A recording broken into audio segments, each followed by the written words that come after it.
Good morning. This morning we read from Ezekiel and chapters 28 and 29.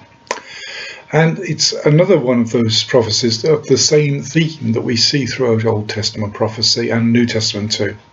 However great you are now, however powerful you are now, however mighty you think you are, God will tear you down.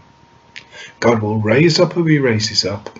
He will raise them up for a time, and then he'll bring them down. God is in control, not the empires of this world. The proud empires of this world fade and fall, but God's throne remains forever. So first to Tyre, you think you're so good. Your king thinks he's godlike. He thinks he's so wise, thinks he's so clever, but you're going to be torn down. In fact, Nebuchadnezzar will invade you and will conquer you. Sidon, you think you're pretty good? Well, the Lord's going to pull you down. You've laughed at the people of Israel. You've tried to undermine them, but God's going to judge you.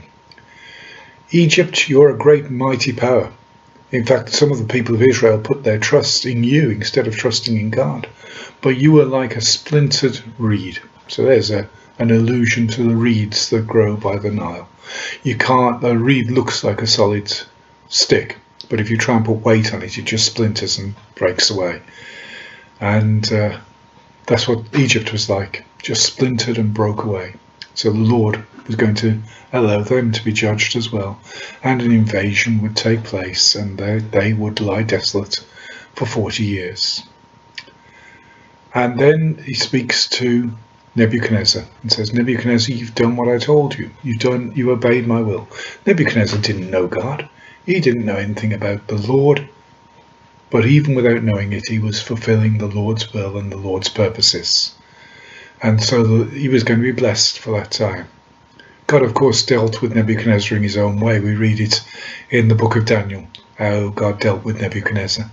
But here in this passage, God is saying that he has fulfilled my will.